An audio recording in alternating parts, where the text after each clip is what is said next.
Hi everyone, welcome back to our grid and cloud computing subject. So today we are going to learn the introductory part of OGSA. So first of all, what is OGSA? We will learn shortly in 2 minutes. Before that, why OGSA has been introduced in our grid and cloud computing? We have to know that. What is OGSA means? Open Grid Service Architecture. Okay, so in this we have to extract the word called grid. So first we have to learn something regarding the grid. Later we can move to OGSA. All of you know about grid is a technology by which you can connect different type of systems, or you can say heterogeneous type of systems in a distributed manner without any issues to provide the service to the user. Okay, but whenever all the systems are connected distributedly or a distributed manner, automatically there are a lot of issues we have to face, because all the systems are not at the same configuration, are not at the same address, are not going to maintain the same protocols, are not going to maintain the same configurations. So these are all the issues we have to consider at any point of time. So like this, what are the problems we have to face? What are the challenges we have to meet in this OGSA are? Means before going to OGSA, the challenges to meet by grid are: first one, so different components integrated into a grid. We learn about this because grid is a collection of heterogeneous type of data. Then what happens? Then these are going to owned and managed by different organizations. There may be a possibility of faulty nature of these components.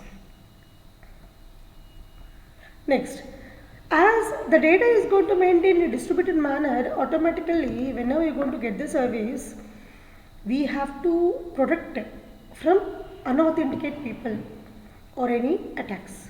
Okay, so whenever there is a distributed manner, we need to take care of the security. So we have to maintain security, and as I said previously, the heterogeneous collection of systems are there. Automatically compatibility, portability, configuration problems, protocol problems, software problems, installation problems, whatever you are using as a part of a computer, we have to verify all these issues. Next, so if you want to connect heterogeneous type of systems at one place, so we have to face lot many issues: connectivity problem, IP address conversion. Okay, so I think you heard about the tunneling. The tunneling is a concept in the computer networks, the conversion from one form of network to another form of network. So like that we have to use. Okay, next, placed in different geographical locations. So whenever there are data distributed or connected with geographically large scale areas, automatically we should not get any delay in service. So these are some of the issues we have to be taken when n number of systems are connected in terms of a grid, which are going to provide service in terms of a cloud systems to the user. Okay, so these are all the general requirements we should be in mind, we should kept in mind. Some of the requirements are also there. Okay, other special requirements we'll discuss shortly. Before that, then what is a OGSA standard? What is OGSA standard? How it is going to be useful to get rid of all the issues we learned just now. Okay, so OGSA is nothing but I can say combo pack also, which will take care of this heterogeneous connectivity, distributed connectivity, the security, the convertibility, the configuration issues, etc., etc., whatever not, by using a single tool called as a OGSA. So this OGSA nothing but Open Grid Service Architecture. Okay, now, so OGSA defined how different components in grid interact. Okay, so why we have to use this OGSA means which contains set of standards in which information is shared among diverse components of large heterogeneous grid systems. So wherever you have, how many you have, it doesn't take any issue to the OGSA, but it will try to connect you and try to give service to you at any point of time, or we can say 24/7 service. Okay, yes. So in this context, what you are saying is the grid can be scalable, means it can be extended to n number of people. So in one day, an average, we can conclude that 1,000 people are taking the cloud. For example, if you open an account Gmail, means he is ready to place his information in the cloud itself. By using the Gmail account, we can start a Google Cloud, right? By using Microsoft account, a Gmail email, by using Microsoft account, we can start with the cloud. Okay, so like this, a number of clouds data is going to be generated in a fraction of seconds by L number of users. So at this point of time, automatically there is a need of scalability issue for us, so that no user who registered for this service may not get interruption in any way. Okay, next. So what are the major goals? So I said just a few minutes back, we have to take care of special goals also. So these are all the major goals which are the challenge for our OGSA, but the OGSA is trying to give a good competition for the service providers along with the service receivers also, right? See, first one, what it does is it identifies the use cases. What are the use cases? Applications. In which application the user is trying to access or going to provide. Okay, first it will take care of. Based upon that, it will going to provide the platform components. The requirement tools or methodologies required depends upon application it is going to provide. Later, it is going to bind, means the service request by the user, the methodology or use case given by the OGSA is going to bind, so that any user can able to connect with any type of service provided by the OGSA. Next, it is going to provide the resource models and resource profiles, means for example, user is requesting some data to get knowledge or to do some processing. Automatically the OGS will involve to find out the requirement of the client in terms of models and interfaces. If they are going to match with any profile or interface or model, automatically it is ready to give service by providing access to any service. Okay, more specific goals. A part of specific goals or major goals, we have more specific goals. So as we learned a few minutes back, that as it is in a grid distributed manner, automatically variety of systems are connected. Next, the quality. Whenever data is going to be scattered in distributed manner in the heterogeneous systems, automatically we should expect quality of service. No doubt at all. Okay, so giving service is not important, giving quality of service is important, so that the user is going to satisfy with his data. Next, common base for autonomic management solutions. The common base means, if for example, if you want to use a service by the user to any application, there should no need of any new thing to learn by the user. Whatever knowledge he have, with the knowledge he should be proceed. Means the OGSA have to provide the user interface also, whatever the tools we have in terms of C language, Python or Java, Ruby, Perl, etc. etc. Next, so common infrastructure. As I said previously, it should provide also common infrastructure for any type of solutions, and the interfaces and messages should be published open. Means there is no need of hide between about the communication between the service provider and the service requester. Both should be open, everybody can be know, but their text or service should not be modified or hacked by any user. We have to take care of that. That is enough. Okay, ma'am. Now, so before going to OGSA as an introductory part, some of the tools has already used. So we have to discuss about that. First one is Globus Toolkit. Next one is Autonomic Computing Initiative, and final one is Emerging Web Services Standards. Of course, I can say these are what I can conclude is these are going to be used by any other clouds. Maybe possibility is there. Okay. So for example, Amazon are not going to use a Globus Toolkit. Google is going to use a Globus toolkit. Okay, Microsoft is using autonomic computing initiative. So like this, these are trendy one only. But what I can say is the OJSA have advanced features compared to all these tools. Compared to Globus Toolkit, compared to IBM's Autonomic Computing Initiative, compared to emerging web services standards, our OGSA have more features than this. Okay, ma'am. No, Globus Toolkit. Now it is the time to us to learn about some issues, points regarding Globus Toolkit. At present, around 2011, okay, they introduced a version 2, okay, de facto standard for the implementation of grids.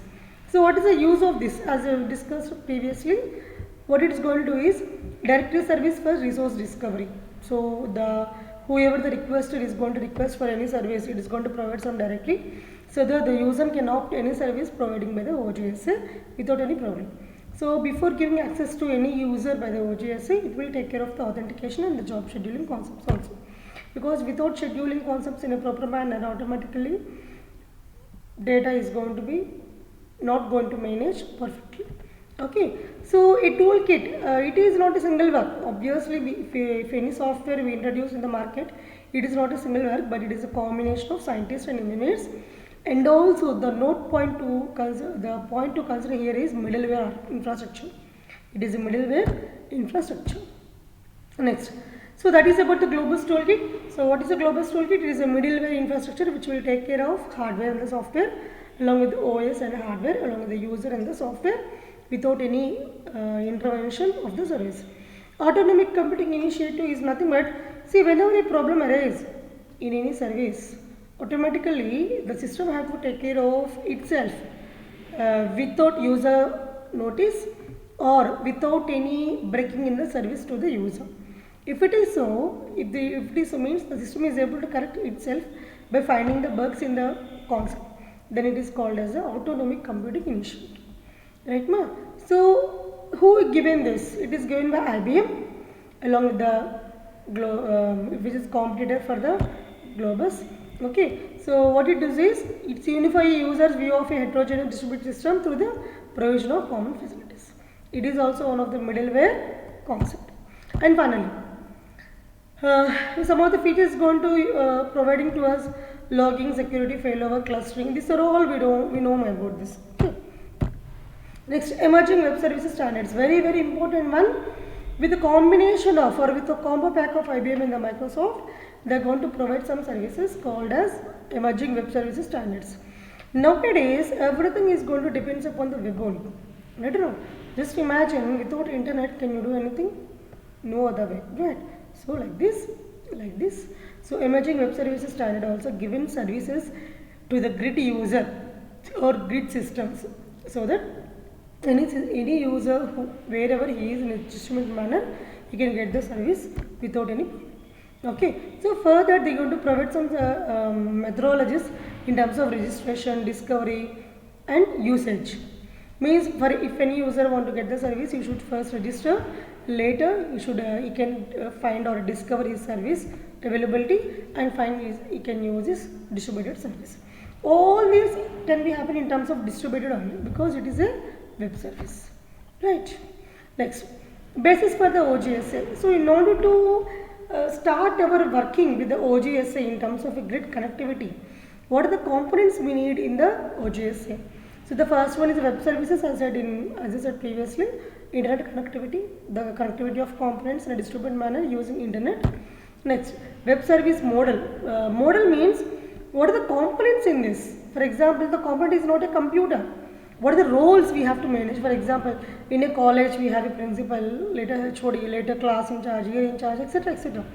Like this, how the service of OGSA is divided in how many components? What are the interconnectivity between each and every component? We have to check about that. Okay. Next, operations in a web service architecture. If you are able to develop a model in terms of components, then how they are going to connect it? On what way? What they are going to do with the connectivity? They should do some operations, right? So what are the basic operations you want to do with the OGSA? Next one is the standards. Very important. So without the standards description in advance by any service provider, we may be cumbersome to find out which is a good for us to make a choice between the services, right? And finally, security. Finally, of course, the security came at the end of the list, but the most priority concept is the security. Without the security, all the issues are nowadays. Even if you are able to open a website, also we can't trust any website. There will be a lot of errors will be there hidden unknowingly for us. Okay, so at that case we have to take care of that one. Next, web services. We have three types of web services. Okay, we will discuss shortly. First of all, what is a web service? It's an interface. What is an interface? Interface between us and the system. What is the system here is OGSA. Okay, how the interface are written means XML. They preferred XML language compared to HTML because HTML is static. They are going to be dynamic objects. We can write anything based upon your coding capabilities. Like, okay, so what is web service is an interface. Okay. Next, what it is going to do is it is going to communicate between computer program. Yes. Now the user is going to submit his request in terms of a computer program. The service provider is going to give the service in terms of a computer program itself. There is no deviation in that. Like that, it's going to provide. And other service is going to be program to program communication. Of course, it will do automatically. Have to do to give the services. So in these web services, what are the protocols they are going to use in connectivity? Hypertext transfer protocol, we have to use XML language. So I will discuss about this very shortly. Simple object access protocol, web services description language, and finally universal description, discovery and integration. So these are the main players, I can say, or key roles or vital roles in our OGSA concept in terms of web services. Okay. No, web services model. So these are the key components, right? We have 5 types of key components. What are those? Web services model, operations for web services, standards and security. So in the web services, we have how many protocols we have to use? HTTP, SOAP, UDDI, WSDL. Okay, these are all the components we have to include. Now it is a time to know about the web service model. The web service model is this one, which contains the 3 components mainly. One is the service requester, one is service provider, one is the service registry. Requester is nothing but us, the user who want to take the service, and service provider is the one which gives the services. Then what is the registrar here? Why we want register? Means, for example, it's an authenticate procedure. Means if any provider want to provide his service to any customer, he can't directly communicate with the customer or service requester. He should register his service. He should register means publish. He should publish his service and its information, document, etc. in service register. And whenever a client want to get some service, he should find first from the register. Hey, is there any service to me which are required, they are relevant to my application? If it is so, he can find that. Okay. So after finding, whenever there is a service available, he should register with the register. Who? Service requester. Then service provider will get information about the service requester of this particular service. Then both, based upon giving some exchange information for security, they can bind each other. After binding, they can start sharing of information without any delay. Okay. That is about the web services model. I repeat, we have 3 components: service requester, service provider, service registry. It is nothing but the collection of services. It is us user, it is nothing but the provider. The provider have to give the services to the register to provide to user indirectly. The service requester have to search in the service register whether is there any service relevant to his requirement or not. Okay. Next, the components are service requester, service provider and service registry. Right. Hope you understood this. Who is the service requester? This is a business entity asking for a resource or service. Okay. So it is going to be paid by the browser. Service provider. This is the resource owner or service owner. Okay. I am going to give short brief as well of So this is where request can find information about the available resources or services.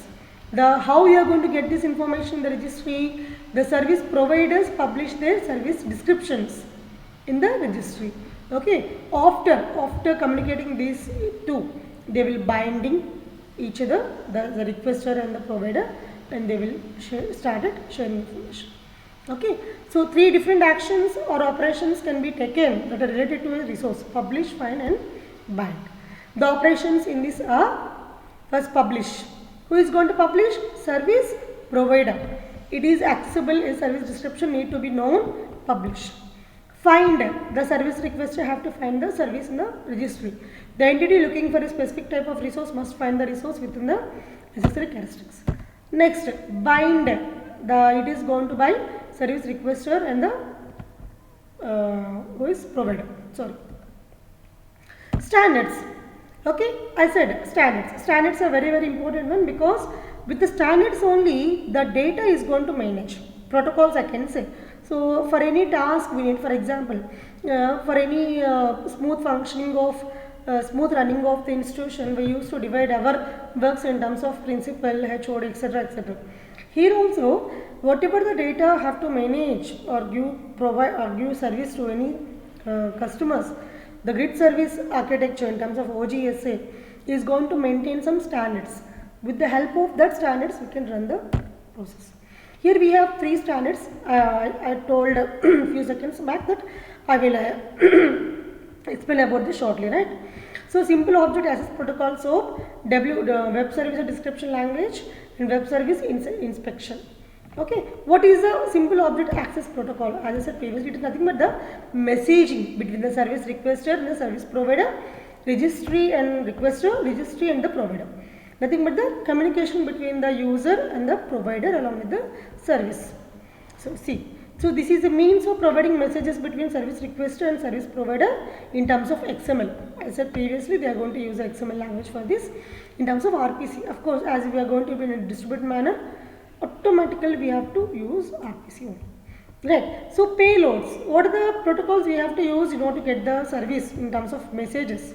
Needs nothing but HTTP, FTP, JMS, etc. We have lot many.